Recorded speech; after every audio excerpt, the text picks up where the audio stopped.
아모스 9장 11절 그리고 12절 말씀입니다. 두 절이니까요. 우리 같이 큰 목소리로 합독합시다. 시작. 그날에 내가 다윗의 무너진 장막을 일으키고 그것들의 틈을 막으며 그 허물어진 것을 일으켜서 옛적과 같이 세우고 그들의 에돔의 남은 자와 내 이름으로 일컫는 만국을 기업으로 얻게 하리라.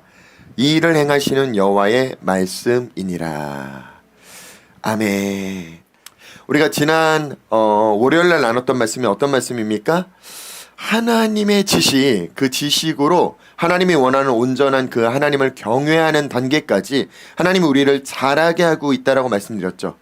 그러면서 하나님이 원하시는 그 지식, 그리고 하나님을 바로 아는 것은 곧 하나님이 원하시는 초청의 그 끝자락에 보면은 하나님이 사랑이시기 때문에 우리를 통해서도 동일한 그 성품이 나타나길 원한다라고 말씀드렸을 거예요. 출애굽기 34장 5절, 6절, 7절을 보니까요. 하나님이 스스로 생각하신 당신의 영광을 뭐라고 정의 내렸죠? 첫 번째가 하나님의 이름을 선포하셨다고요. 나는 여호와라, 여호와라. 그러니까 본인의 이름, 그 이름 안에 자기의 정체성이, 자기의 모든 속성이 담겼다라는 걸 하나님 스스로가 선포하세요. 그리고 또 뭘 이야기하십니까? 나는 자비롭대요. 은혜롭대요. 인내가 많고 인자하시고 마지막이 중요해요. 뭐라고 표현하십니까? 진실하시대요. 그러니까 왜 마지막이 중요하냐면요. 앞절에 보면요. 자비, 은혜, 인내, 인자 이 모든 것들을 봤을 때는 한없이 참아주시는 하나님만을 그릴 수가 있거든요. 하지만 마지막 나는 진실하다. 인자와 진실이 많은 하나님이야 라는 표현들을 잘 좀 들여다보셨으면 좋겠는 이유가 진실이라는 것 곧 하나님은 이 진리의 축에서 벗어난 적이 없어요. 하지만 우리는 우리가 생각하고 싶은 대로 자꾸 하나님을 생각하게 되는 것 같아요. 나의 관점으로. 하나님이 정한 이 진리를 오늘 우리가 좀 바로 묵상하는 귀한 시간들 되시기를 예수님의 이름으로 축복합니다. 할렐루야. 자, 보시면은 출애굽기 34장 7절 한번 볼게요. 7절에 뭐라고 표현하고 있느냐? 인자를 1000대까지 베푼대요. 그러니까 하나님의 그 인자심이 어느 정도인지, 자, 여기서 표현하는 1000대는요 우리가 생각한 1000이라고 생각하시면 안 돼요. 그러니까 하나님 기준의 1000대는 많은 거예요. 근데 그 많은 게 많고 이 많은 기준이 이스라엘 사람들이 이해할 수 있는 언어로 하나님이 표현해 줬으니까 1000대까지라고 표현한 거지. 이게 이제 한국 사람들과 이스라엘 사람들의 문화 차이가 좀 있잖아요. 그러다 보니까 이스라엘 사람들이 가장 많다라고 생각한 숫자는 1000이었어요. 근데 한국 사람은요 만이에요. 그러니까 뭐 예를 들어 뭐 우리 2002년 월드컵 같은 경우 봤을 때도 붉은 악마가 막 시청에 얼마나 많이 왔어요. 막 수십만 명이 왔을 텐데 수만의 붉은 악마들이 모였다라고 이렇게 기사가 나더라고요. 아니 수백만 명이라고 아예 지침을 하면 좋은데 그 당시에 2002년만 해도 수만 명의, 그러니까 그건 뭘 의미합니까? 정말 많다라는 의미를 한국 안에서 기자들이 그렇게 표현한 거라고요. 근데 똑같은 기사를요 이스라엘에서 갔다가 한국이 이 월드컵 때 정말 막 붐이 일어났는데 그들이 시청 앞에 빨간 옷을 입고 뭐라고 표현하냐면 수천의 붉은 악마들이 모였대요. 그러니까 1000명은 넘어 보일 텐데 그들의 문화 기준에서는 1000이라는 건 그렇게 많다라는 의미를 내포하고 있다고요. 그러니까 하나님이 이스라엘 백성들이 이해할 수 있는 언어로 수천, 그러니까 내가 1000대까지 많이 내가 인자를 베풀 거야 라는 말씀의 표현이 지금 출애굽기 34장 7절이라는 거예요.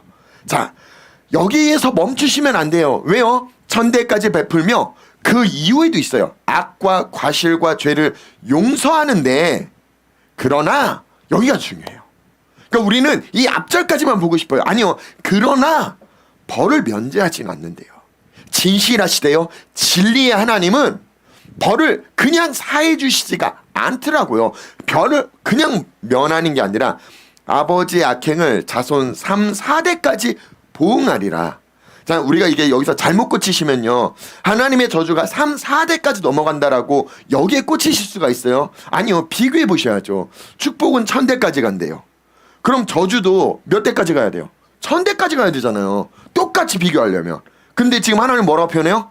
3, 4대까지라는 건 하나님이 붙잡는 거예요. 그 저주가 더 내려가지 못하도록 이게 하나님의 긍휼이고 자비고 은혜인데 사람들은 내 대뿐만 아니라 내 자녀도요? 내 자녀의 또 자녀까지 저주하신다고? 여기에 꽂힌다고요. 아니요. 하나님의 의도는 난 이만큼 축복하고 싶어. 근데 나는 너희에게 심판하고 싶지 않다라는 거예요. 그 천대까지 갈 걸 하나님이 붙잡고 있는 걸 우리가 말씀을 통해 좀 깨닫는 귀한 시간들 되시기를 예수님의 이름으로 축복합니다. 잠언 16장도 한번 찾아볼까요? 잠언 16장 5절 6절 한번 볼게요. 제가 읽어드릴게요. 물은 마음이 교만한 자를 여호와께서 미워하시나니 피차 손을 잡을지라도 벌을 면하지 못하리라. 인자와 진리로 인하여 죄악이 속하게 되고 여호와를 경외함으로 말미암아 악에서 떠나게 되느니라. 하나님은요 교만한 자를 미워하신대요. 근데 다시 그와 손잡고 다시 그와 회복할지라도 벌은 이 부분 하나님은 해결하고 넘어가시겠다라는 거예요. 6절도 뭐라고 표현합니까? 하나님은 인자와 진리 가운데 죄악을 정확하게 계산하시는 거예요. 정확하게 계산하지 않으면 아들 예수 그리스도를 이 땅에 보내셔서 굳이 우리의 죄를 담당시키실 이유가 없다라는 거예요. 내가 하나님을 사랑하고 하나님에게 아무리 이쁜 짓을 해도 죄의 삭은 사망이기 때문에 그 부분의 문제를 해결하지 않고 넘어갈 수 있는 길이 없대요. 그러니까 예수님이 이 땅에 오셨다라는 거예요. 그 문제를 해결하기 위해서 인자와 진리로 인하여 죄악이 속하게 되고 여호와를 경외함으로 말미암아 악에서 떠나게 된대요. 오늘 왜 이런 말씀을 드리냐면은 어제도 데비나이트 목사님을 통해서 우리에게 선포된 말씀 가운데 우리에게 이 업다운이 있지 않습니까? 이 업다운이 왜 있습니까? 잘 들여다보시면요. 이 업다운은요. 내가 기준이 되시고요. 내가 바라는 걸 품고요. 그게 이루어지면 업돼요. 그게 이루어지지 않는다라고 느껴지면 다운돼요. 그러니까 하나님의 약속의 말씀을 붙잡고 은혜를 받았어요. 그리고 그 약속의 말씀으로 내가 원하는 게 이루어지는 것처럼 보이면 업이 돼요. 근데 하나님의 말씀으로 내가 원하는 게 죽어져야 된다라고 생각이 들고 힘이 들면 다운이 돼요. 그 시간을 기다리다 지치면 다운이 돼요. 그러니까 우리의 신앙생활은 굴곡처럼 업다운이 계속 반복된다고요. 우리가 창세기 말씀을 통해서 들여다보신 것처럼 분명히 하나님은 아브라함을 초청하셨어요. 본토 친척 아비집을 떠나 나와 함께 가자. 그 약속의 말씀을 붙잡고 이동한 아브라함에게는 축복이 펼쳐졌어요. 근데 동일한 장에 아브라함은 환경을 따라 애굽 땅에 내려갔대요. 자, 환경을 따라 애굽 땅에 내려가는 순간 어떤 일이 벌어집니까? 수치를 겪어요. 고난을 겪어요. 아내를 빼앗기는 엄청난 상상할 수 없는 수치를 아브라함은 경험하게 된다고요. 왜요? 그가 환경을 따랐기 때문에. 환경을 따랐다는 건 뭘 의미합니까? 그가 원하는 걸 충족하기 위해 보여지는 세상을 향하여 나아갔기 때문이에요. 분명히 아무것도 없는 상태에서 하나님의 약속의 말씀을 붙잡고 걸었잖아요. 근데 그 약속의 말씀을 붙잡고 문제 하나 넘어가니까 내가 바라는 게 튀어나오더라고요. 그럼 이걸 또 하나님의 약속의 말씀으로 붙잡고 일어서면 내가 바라는 게 또 튀어나와요. 그게 이스라엘 백성들이 출애굽하고 난 다음에 반복적으로 겪었던 문제예요. 홍해바다를 건넜더니 물 먹고 싶대요. 물 줬더니 밥 달래요. 밥 줬더니 이제 고기 먹고 싶대요. 그러니까 매번 자기가 원하는 게 충족이 될 때까지 불평하던 게 누굽니까? 이스라엘 백성이요. 나의 불만족이 어디서 왔는가 우리가 들여다보면은 결론은 무엇이냐면 하나님을 아는 것에 집중하는 게 아니라 이건 쥐었으니까 붙잡고 다른 걸 쥐고 싶은 어떤 우리의 마음 때문에 계속 이미 하나님 한 분으로 만족할 수 있음에도 불구하고 불만족을 터뜨리게 되더라고요. 이스라엘 백성들도 출애굽하고 제발 이 애굽 땅에서 우리를 구원하소서, 하나님 우리의 기도를 들으소서 그렇게 외쳐서 하나님이 건져내 주셨는데 그들에게 계속 요구하는 건 뭡니까? 불만족이에요. 근데 이 불만족이 결국 나도 해치고 모든 상황들을 망가뜨리더라고요. 예, 아브라함이 환경과 내 안에 있는 욕심을 쫓았을 땐 계속 수치를 겪고 어려움을 겪더라고요. 하지만 하나님을 쫓고 하나님을 알고 하나님의 말씀을 붙잡았을 땐 어떤 일이 벌어집니까? 점점 강성해지더라고요. 성경에 명확하게 다윗은 계속 우리 눈에 보일 땐 문제가 벌어지잖아요. 수치가 벌어진 것처럼 보이잖아요. 근데 성경은 다윗을 뭐라고 평가하느냐? 점점 강성하였대요. 그러니까 영적인 영역에서 그는 점점 잘하고 있다라고 성경은 평가하더라고요.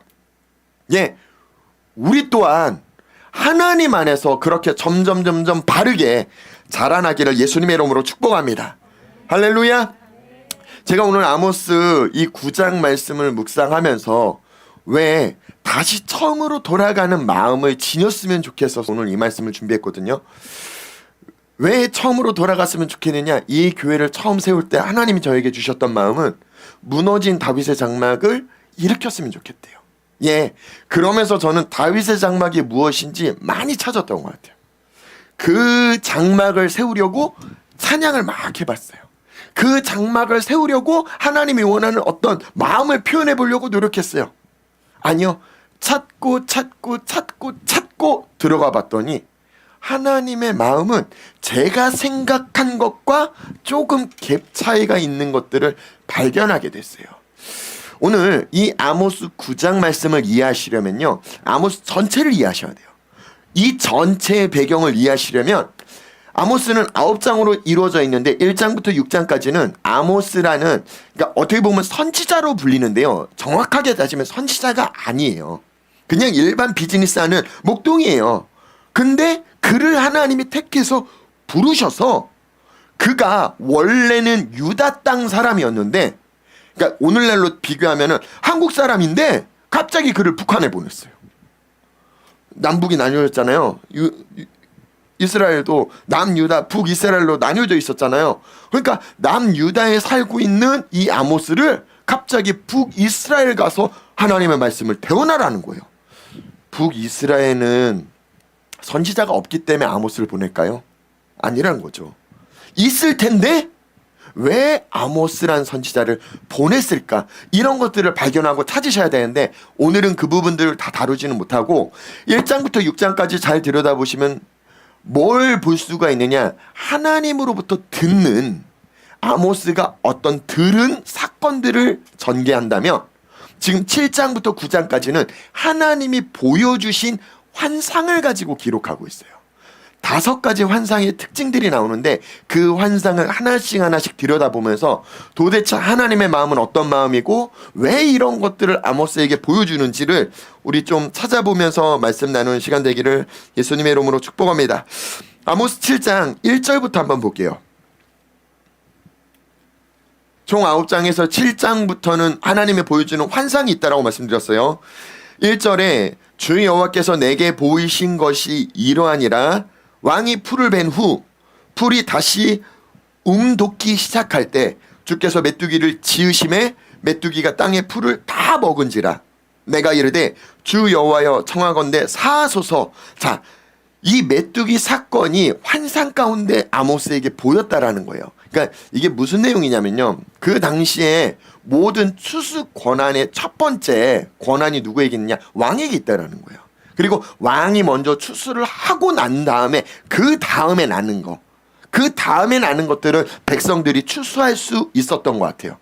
하지만 이 왕이 추수하고 난 다음에 이제 백성들이 내 차례, 내가 추수해야지, 그 추수할 걸 기다리고 있는 상황에 어떤 문제가 벌어져요? 메뚜기가 와서 그 뭘 싹 다 먹어버렸대요. 그가 느낄 그 상실감이 어떨까요? 상상을 초월할걸요. 우리가 회사에서 오랫동안 열심히 일하고 해서 진급이라는 걸 하지 않습니까? 근데 그 진급을 하다가 이제는 내 차례, 내가 진급할 차례인 것 같은데 다른 사람이 진급하면요, 마음이 굉장히 어렵잖아요. 그랬는데 이제 나랑 입사 동기들이 다 진급했어요. 이제 무조건 내 차례예요. 그리고 상사들도 다 얘기했어요. 이번엔 네가 진급할 차례야. 다 그렇게 믿고 기분이 좋아서 그 진급할 그날만 기다렸는데 갑자기 새로 입사한 사람을 낙하산으로 확 그 사람을 그 위치에 세우면 기분이 어떻습니까? 짜증나고 바로 이제 사표를 내는 거죠. 내 이런 회사에서 다닐 수가 없다. 내가 다른 데 가야지. 그 상실감은 경험 안 해본 사람은 아마 모르실 거예요. 그러니까 그런 마음 같이 마치 이제 내 차례야. 그걸 간절히 기다리고 있는 사람이 자기 눈앞에서 그 문제가 사라져 버렸어요. 빼앗겨져 버렸어요. 자, 그 환상을 아모스에게 보이셨을 때 아모스는 이게 이스라엘 백성들의 사건이구나. 우리 이스라엘 백성들에게 닥칠 문제구나. 그러니까 그들을 중보하는 장면이 2절이에요. 주 여호와여 청하건대 용서해달라는 거예요. 사하소서. 여기서 뭐라고 표현합니까? 2절에 야곱이 미약하오니 어떻게 서리이까? 뭘 의미합니까? 이스라엘이에요. 근데 이스라엘이라고 지칭하지 않고 지금 뭐라고 지칭합니까? 야곱이래요. 이게 뭘 뜻하고 있느냐? 야곱의 이름은 속이는 자예요. 그리고 그 속이는 자가 이스라엘로 이름이 하나님이 바꿔주셨다고요. 그게 이스라엘의 이름이었어요. 근데 그들의 이름을 지금 야곱 이전의 이름으로 바꾸잖아요. 뭘 뜻하느냐? 그들의 정체성이 정확하게 이해하지 못하고 있다는 거예요.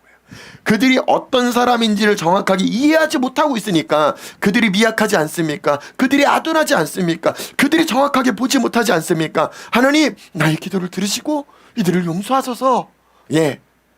이제 볼 수 있는 사람이, 들을 수 있는 사람이 그걸 중보하고 있는 장면이에요. 우리 부모님들이 자녀에게 아무리 너희 미래에 공부 열심히 해야 돼, 뭐 열심히 해야 돼 해도 듣습니까? 못 보잖아요. 못 듣잖아요.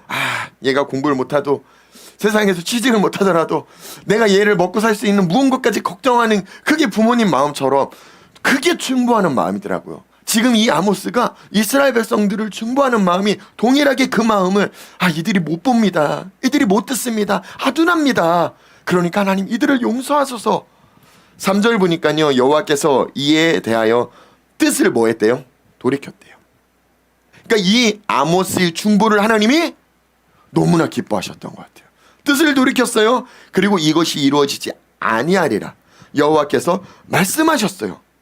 자, 이러면 끝나야 되잖아요. 근데 4절에 뭐예요? 다시 또 환상이 보여요.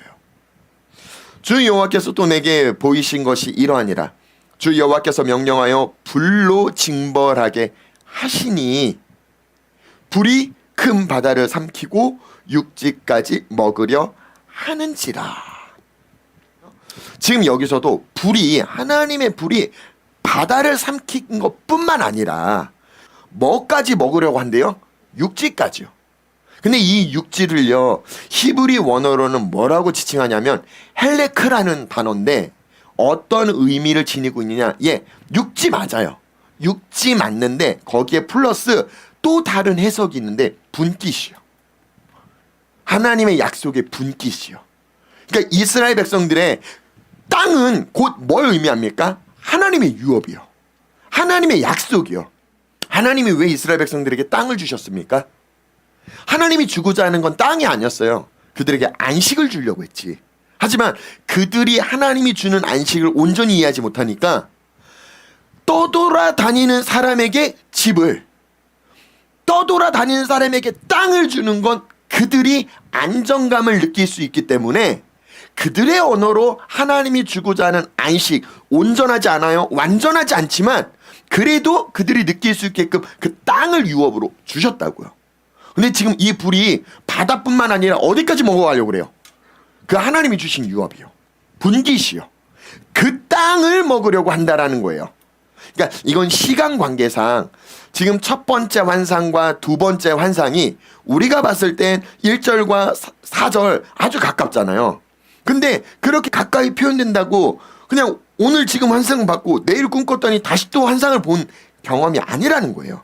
시간상 갭 차이가 굉장히 많이 날 수도 있다라는 거예요. 그걸 감안했을 때 이미 한 번 중보하고 그 중보 기도로 인해서 하나님이 용서했는데 이들에게는 용서하고 하나님이 기다리신, 우리가 앞서서 말씀 나누지 않았습니까? 하나님은 축복을 몇 대까지요? 1000대까지요. 저주를 몇 대까지요? 3, 4대까지요. 저주가 내려가지 않으려고 하나님은 붙잡으신다고요. 그러니까 어떻게 해서든 그가 돌이키길 하나님은 원하신다고요. 하지만 하나님은 인자와 이 진리를 동시에 같이 펼칠 수밖에 없는 분이시라는 거예요. 그 분이 아모스의 중보를 듣고 이스라엘에게 한번 기회를 준 거예요. 용서해 준 거예요. 시간을 기다리신 거예요. 기다렸음에도 불구하고 이들은 해결되지 않았어요. 회개하지 않았다고요. 그러니까 4절에 다시 아모스에게 환상을 보여주는 거예요. 메뚜기가 땅에 풀을 먹었다라는 거 보십시오. 땅 전체가 풀은 아니지 않습니까? 무슨 말인지 이해가 되시죠? 그러니까 일부분을 먹었다면 지금은요, 불이 땅 전체를 삼키려고 한다고요. 그건 뭘로 해석할 수 있느냐?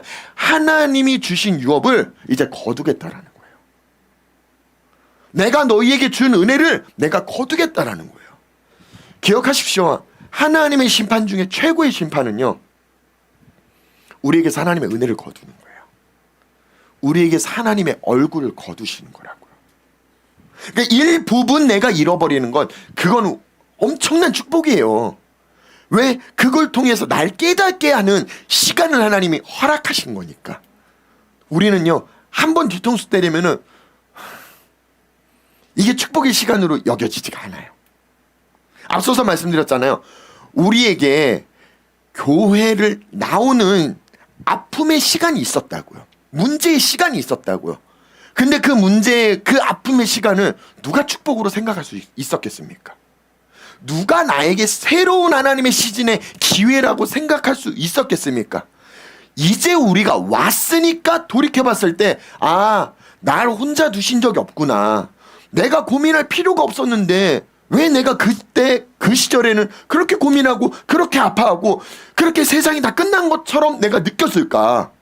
하나님은 나에게 기회를 주고 돌이키게 하시고 나를 이끄시고 하나님이 원하시는 모습으로 나를 세워가고 있는데 신뢰하지 못하는 우리의 모습을 발견하지 않습니까? 이 부분적인 건, 내 부분적인 삶의 무언가가 망가지고 잃어버리는 건요, 기억하십시오, 축복이에요. 그러니까 우리에게 이 코로나 상황이라든지 우리가 같이 모여서 예배할 수 없는 상황이라든지 이 모든 것들을 불만하고 불평하는 게 아니라 이 시간을 기회로 삼기를 예수님의 이름으로 축복합니다. 이 시간을 하나님의 축복의 시즌의 문으로 여시기를 예수님의 이름으로 축복합니다. 우리가 하나님의 시선으로 생각을 바꾸기를 예수님의 이름으로 축복합니다. 할렐루야. 부분적인 게 아니라 이제 전체를 하나님의 유업을 거두시는 장면이 4절에 나와요. 5절에 아모스가 어떻게 합니까? 이에 내가 이르되 주 여호와여 청하건대 그치소서. 지금 2절에 하는 얘기랑 똑같은 얘기를 하지 않습니까? 중보를 하고 있다고요. 하나님 용서해 주세요. 또 뭐라고 표현해요? 야곱이 시인들의 정체성을 모르잖아요. 못 보는 자예요. 못 듣는 자예요. 아둔한 자예요. 그러니까 하나님 그 스스로 어떻게 설 수 있습니까? 하나님이 설 수 있게 도와주셔야지. 그 마음들이 느껴지시지 않습니까? 6절 보니까요, 여호와께서 이에 대하여 뜻을 다시 돌이키시는 장면이 보여요. 주 여호와께서 이르시되 이것도 이루지 아니하리라. 그 기도를 기다리고 있다고요. 우리가 다니엘 말씀을 통해서 묵상할 때 다니엘이 예루살렘을 향해서 문을 활짝 열고 무릎을 꿇고 기도하는 까닭이 뭐라고 말씀드렸습니까? 그들의 백성을, 그들의 아둔함을 하나님 앞에 아뢰는 장면이에요. 그리고 회복, 중보하는 장면이라고요. 자신을 겸손히 낮추고 하나님의 뜻이 우리 백성에게 이루어지기를, 회복되기를, 용서하기를. 왜요? 약속의 말씀이 하나님을 바라보고 하나님의 얼굴을 구하면 하나님이 만나준다고 했으니까, 하나님이 다시 돌렸던 얼굴을 다시 바라봐 주신다고 했으니까 다니엘은 그 약속의 말씀을 붙잡고 부르짖고 있다고요. 이 시즌 누가 그렇게 부르짖으시겠습니까? 하나님이 우리에게 그 거룩한 부담감, 사명을 부어주고 있다는 걸 좀 믿음으로 취하시기를 예수님의 이름으로 축복합니다. 할렐루야. 세 번째 환상은요, 7절 봅시다. 또 내게 보이신 것이 이러합니다. 다림줄을 가지고 쌓은 담 곁에서 주께서 손에 다림줄을 잡고 서셨더니 여호와께서 내게 이르시되 뭐라고 표현합니까? 아모스야 내가 무엇을 보느냐. 지금 환상을 통해 뭘 보여주셨어요? 다림줄이요. 다신 용서하지 않을 거래요.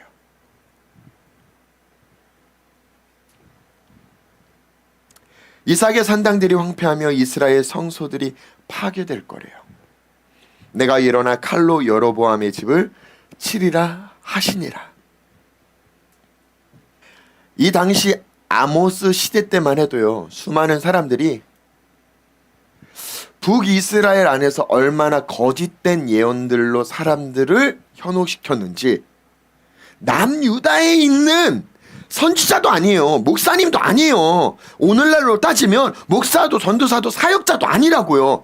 그냥 일터에서 일하고 있는 사람에게 갑자기 하나님의 환상 가운데, 하나님의 음성 가운데 말씀하시고, 야 너 가. 어디요? 북이스라엘로. 거기 가서 지금 복음을 전하라라고 이야기를 하시는 거예요. 얼마나 북이스라엘 안에서 선지자들이 거짓된 예언으로 사람들에게 괜찮아 괜찮아. 잘 들어보세요. 이 아모스 말씀의 배경의 시대는요, 다니엘 시대 이전 시대예요. 무려 150년에서 200년 전 시간이라고요. 그럼 그 시간에 어떤 사건들이 펼쳐집니까? 북이스라엘의 멸망이 있고요, 남유다의 멸망이 있어요. 그러고 난 다음에 그들의 느부갓네살에게, 바벨론에게 포로로 끌려가는, 각 나라에 포로로 끌려가는 사건들이 펼쳐진다고요. 하나님은 그 모든 것들을 지금 환상 가운데 누구에게요? 남유다에 있는 일반인에게요. 얼마나 다급했으면 그에게 하나님이 보이시고 그에게 말씀하시고 그를 북이스라엘까지 가게 하셨겠습니까? 놀라운 건 하나님이 아모스에게 보여주신 너 뭐 보고 있니? 물으셨잖아요. 이게 뭘 의미하냐면요, 다림줄 보고 있어요. 이미 다림줄로 봤을 때 이스라엘이라는 건물이 기울어진 걸 아모스는 자기 눈으로 본 거예요. 입장을 바꿔 생각해 봅시다. 우리 교회가요, 한 45도 주차장 쪽으로 기울었어요. 우리 주차장에서 믿음으로 선포하셔야죠. 건물이 다시 원위치될지어다. 그렇게 선포하시고 나는 교회 계속 있겠다 하시는 분 손 한번 들어보실래요? 아니면 목사님 우리 교회 이사 가야 돼요. 빨리 이사 가야 돼요. 오늘 이사 가야 돼요. 짐 챙깁시다. 그렇게 말하실 분 손 들어보세요. 아니 뜨겁든 차갑든 둘 중에 하나는 해야지. 이 건물주가 이 건물을 건질 수 있을까요? 누구한테 팔 수 있을까요? 못 팔죠. 그럼 어떻게 해야 돼요? 회복이 불능이에요. 45도가 넘어갔다면 무너져야 돼요. 지금 아모스가 보고 있는 건 이걸 보고 있는 거예요. 하나님이 아모스에게 다림줄을 보여준 건 첫 번째, 용서해주고 기다렸잖아요. 두 번째, 용서해주고 기다렸잖아요. 근데 그 두 번 안에 뭐합니까? 이스라엘은 못 깨달았어요. 아모스가 아마 중보한 것조차도 모를 수도 있어요. 우리도 이런 경험하지 않습니까? 내 주변에 가까운 이들을 위해서 중보하고 기도하고 있는데 그는 몰라요. 우리의 기도를. 그리고 그가 계속 하나님과 멀어지고 언젠간 두들겨 맞겠구나. 그러면 안 되는데 큰일 났는데 하고서 중보하는데 못 알아들어요. 안 보이니까요. 안 들리니까요. 내가 지금 오늘 나랑 살아계신 하나님을 경험하고 있는 게 아니니까요. 굉장히 많은 청년들이 동일하게 이 씨름을 반복하고 있어요. 아, 청년만 그럴까요? 중고등부도 마찬가지고 우리 장년부도 마찬가지 않습니까? 끊임없이 계속. 근데 기억하십시오. 반복하는 가운데 누군가는 우리가 하나님 앞에 회복되기를 중보하고 있다는 거예요. 여러분들의 목사님이, 여러분들의 기관장이, 여러분들의 셀장이 여러분들을 위해서 중보하고 기도하고 있다고요. 근데 첫 번째도 두 번째도 깨닫지 못한다면 하나님은 세 번째 뭘 보여주신다고요? 다림줄을요. 그러니까 아모스가 스스로 용서해달란 말을 못하더라고요. 기회를 달란 말을 못하더라고요. 왜요? 너무 기울어졌으니까 이건 다시 건물을 원위치시킬 수 있는 게 아니니까요. 보수할 수 있는 문제가 아니니까요. 그건 넘어뜨리고 다시 세워야 되는 거예요. 하나님이 무한대로 기다리진 않더라고요. 예, 반드시 분명히 하나님은 정말 오래 참으시는 분이기 때문에 오래 기다리는 게 맞아요. 근데 이 아모스 말씀을 통해서도 첫 번째, 두 번째 하나님이 받아줬잖아요. 아모스의 중보를. 이스라엘을 기다려주셨잖아요. 아모스의 중보 때문에. 세 번째는 하나님이 아모스가 중보할까봐가 아니라 네가 이걸 보고도 나한테 그 얘기를 할 수 있나 다림줄을 보여주신 거예요. 보니까 아모스가 할 말이 없는 거예요. 더 말을 할 수가 없는, 자기 스스로도 느낀 거예요. 이건 무너져야 다시 세워져야 되는구나. 그때 그 상황을 성경은 뭐라고 표현하고 있느냐? 7장 10절 한번 볼까요? 북이스라엘은요, 제사를 드릴 수 있는 제단이 딱 가장 큰 곳 두 군데가 있어요. 베델과 단이라는 곳이었는데요. 이 두 곳 중에 한 곳인 베델의 제사장과 지금 아모스랑 이야기하는 장면이에요.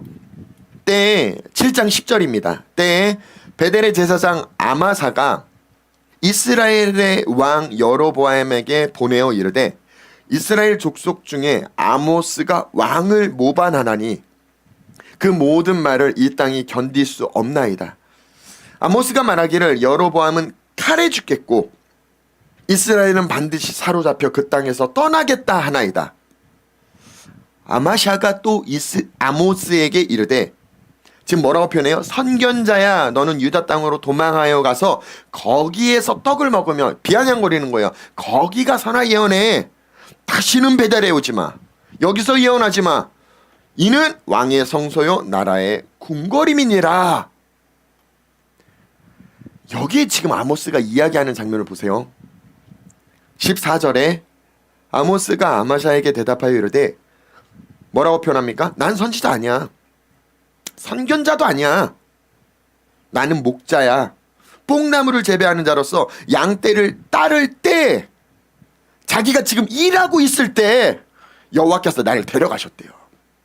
여호와께서 내게 이르시기를 가서 내 백성 이스라엘에게 뭐하래요? 예언하라. 하나님의 말을 태어나라. 누구에게요? 일하고 있는 사람에게. 목회자도 아니고 선지자도 아닌 그냥 일하고 있는 사람에게. 이제 너는 여호와의 말씀을 들을지니라.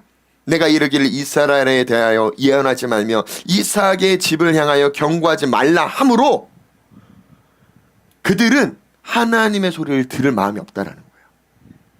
지금 현재 상태가 자기네들이 믿고 싶은 거, 자기네들이 보고 싶은 거, 자기네들이 맞다라고 하는 것들을 주장하기에 바쁘다라는 거예요. 17절 여호와께서 이와 같이 말씀하셨어. 네 안엔 성읍 가운데서 창녀가 될 거야. 내 자녀들은 칼에 엎드려질 거야. 내 땅은 측량하여 나누어질 거야. 너는 더러운 땅에서 죽을 거야. 이스라엘은 반드시 사로잡혀 그의 땅에서 떠나게 하실 거야. 너무나 충격적인 이야기지 않습니까? 예, 지금 이 상태가 다림줄로 봤을 때 이스라엘 백성들이 이 건물이 기울어져 있다는 상태라는 거예요. 왜 하필이면 세 번째 환상을 보여주고 성경은 때의 제사장 아마샤라는 제사장과 아모스의 대화를 그 뒤에 기록해 놨을까요? 이 다림줄로 봤을 때 기울어진 이스라엘의 상태를 그대로 이 두 사람의 대화 가운데 드러나게 하신 거예요. 오늘은 시간이 많이 갔으니까 우리 여기까지만 좀 마무리를 하고 같이 기도하는 시간을 가졌으면 좋겠어요. 기억하셨으면 좋겠어요. 하나님은 분명히 우리에게 축복하기를 원하세요. 회복하기를 원하세요. 우리를 구원하기를 원하세요. 하지만 하나님이 기다려주는 건 영원하진 않아요. 분명히 이 시간 하나님은 우리가 무언가를 발견하기를 원하세요. 깨닫기를 원하세요.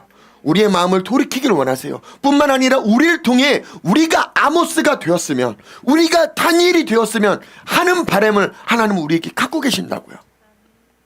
분명히 세상에서 이스라엘이라는 걸 이해하지 못하는 야고보의 삶을 사는 사람들이 넘칩니다.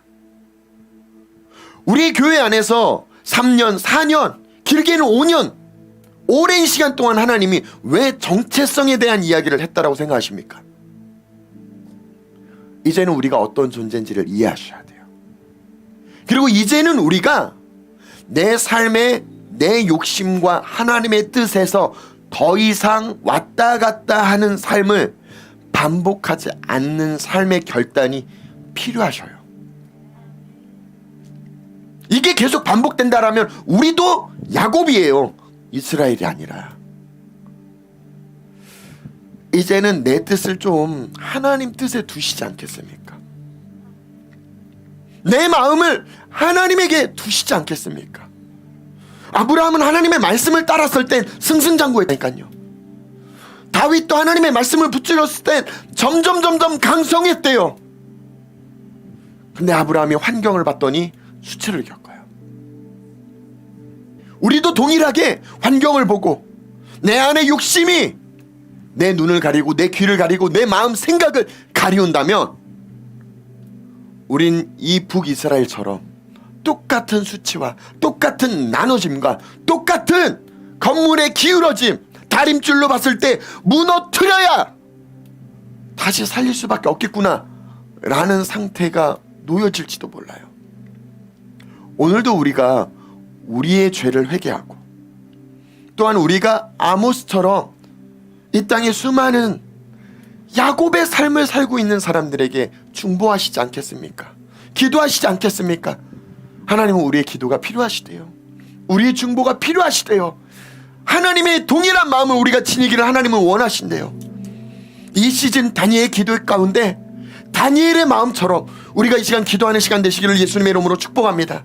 우리 시간 같이 주여 한번 외치며 합심해서 동성으로 기도하며 나아갑시다. 주여!